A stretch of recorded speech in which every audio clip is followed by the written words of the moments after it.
तो सर्दियां तो चली गईं, और अगर ये विंटर आग मान लीजिए बस यूं ही निकल गया और कुछ भी खास नहीं हो पाया, तो फिर गर्मियों के ये जो अगले 90 दिन हैं ना, ये सबसे ज़रूरी होने वाले हैं।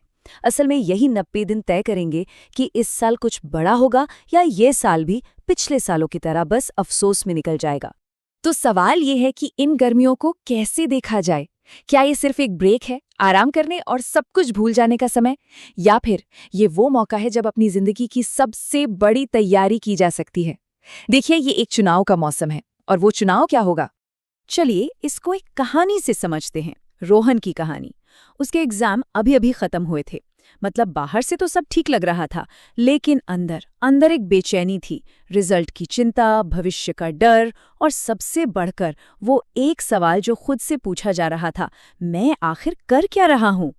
जब रोहन ने कैलेंडर की तरफ देखा ना, तो उसे एहसास हुआ कि अरे, साल के 3 महीने तो हवा हो गए, और उसकी जिंदगी वहीं की वहीं है। अब उसके सामने 2 सीधे रास्ते थे।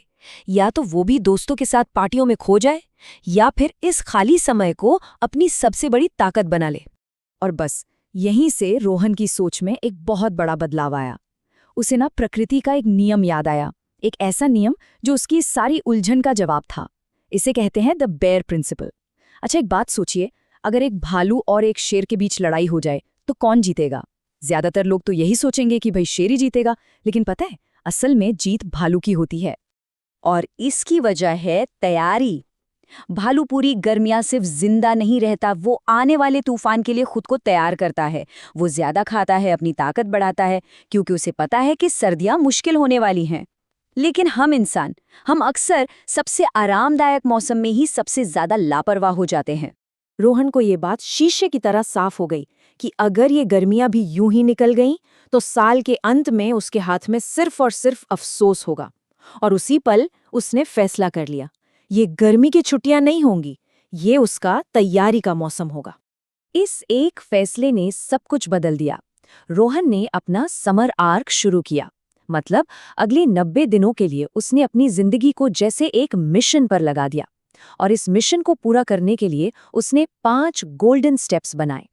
और ये कोई आम नियम नहीं थे, नहीं, ये थे विलन एरा ऑडिट, अपनी कमजोरियों को पहचानने के लिए; स्क्रीन स्वैप, डिजिटल गुलामी से आज़ादी पाने के लिए; रियल वर्ल्ड प्रूफ पॉइंट, असल दुनिया से वापस जुड़ने के लिए; एआई इन्वर्जन, अपनी ही सोच को चुनौती देने के लिए; और आखिर में brick by brick money move, अपने भविष्य पर नियंत्रण पाने के लिए। तो पहला नियम था द विलन एरा ऑडिट। ये खुद से पूरी ईमानदारी से बात करने का समय था। हर हफ्ते रोहन बैठ के लिखता था, इस हफ्ते मैंने ऐसा क्या किया जिसने मुझे पीछे खींचा। और बहुत जल्द उसे अपनी जिंदगी का सबसे बड़ा विलेन मिल गया, और वो था वो चमकती हुई स्क्रीन जो उसका समय और ध्यान दोनों खा रही थी। और यहीं से आता है दूसरा नियम, द स्क्रीन स्वैप। रोहन को समझ आया कि फोन से लड़ना नहीं है, बस उसकी आदत को तोड़ना है। नियम बहुत आसान था। जब भी बोरियत में फोन उठाने का मन करे, तो उठाने से पहले एक इरादा तय करो, मैं इसे क्यों उठा रहा हूं और कब वापस रखूंगा। लक्ष्य फोन को खत्म करना नहीं था, बल्कि दिमाग को ऑटो पायलट मोड से बाहर लाना था। जब दिमागी शांति थोड़ी लौटी, तो रोहन ने तीसरा नियम बनाया, 1 रियल वर्ल्ड प्रूफ पॉइंट। हर हफ्ते वो एक ऐसा काम करता था जो पूरी तरह से ऑफलाइन हो। कभी कुछ नया पकाना, तो कभी बिना मैप के किसी नई गली में यूं ही घूमना। कोई कैमरा नहीं, कोई सोशल मीडिया अपडेट नहीं, बस एक ऐसा अनुभव जो उसकी यादों का हिस्सा बने, इंस्टाग्राम की स्टोरी का नहीं। चौथा नियम था द एआई इन्वर्जन। देखिए, ज्यादातर लोग एआई को एक नौकर की तरह इस्तेमाल करते हैं, लेकिन रोहन ने उसे अपना सलाहकार बनाया। वो एआई से जवाब नहीं मांगता था, बल्कि सवाल पूछता था, जैसे मेरे इस प्लान में क्या कमी है, या मैं कहाँ पर गलत सोच रहा हूँ। इससे एआई उसके लिए शॉर्टकट नहीं, बल्कि एक ऐसा दोस्त बन गया जो उसे बेहतर सोचने पर मजबूर करता था। और आखिरी 5वां नियम था the brick by brick money move. Rohan हर हफ्ते पैसों से जुड़ा एक छोटा लेकिन मजबूत कदम उठाता था। कभी कोई फालतू का सब्सक्रिप्शन बंद कर दिया, तो कभी सिर्फ 100 रुपये बचा लिए। लक्ष्य रातों रात अमीर बनना नहीं था, बिल्कुल नहीं। लक्ष्य था अपने दिमाग को ये यकीन दिलाना कि पैसे का कंट्रोल मेरे हाथ में है।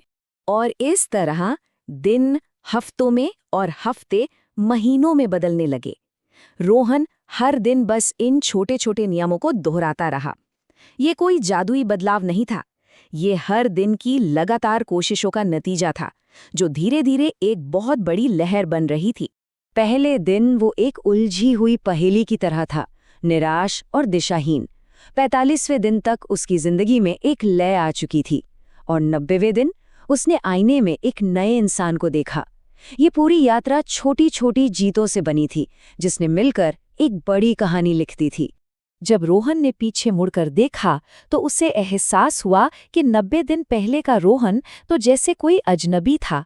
आज उसका शरीर मजबूत था, उसका दिमाग पहले से कहीं ज्यादा तेज था, और सबसे जरूरी बात, उसका आत्मविश्वास दिखावटी नहीं था, ये उसकी मेहनत से कमाया हुआ था। और यही समर आर्क का असली राज था। कोई रातों रात चमत्कार नहीं हुआ था, उसने बस वो किया जो बाकी लोग करने को तैयार नहीं थे। जब दुनिया छुट्टियों का मजा ले रही थी, रोहन उस भालू की तरह खामोशी से अपनी ताकत बना रहा था। रोहन की कहानी तो यहाँ खत्म होती है, लेकिन एक नई कहानी अब शुरू हो सकती है। अगले 90 दिन।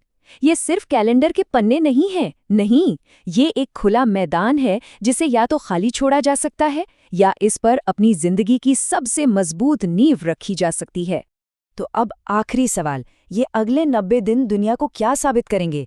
क्या ये भी बस वक्त की धूल में खो जाएंगे, या ये वो 90 दिन बनेंगे जिन्हें हमेशा याद रखा जाएगा?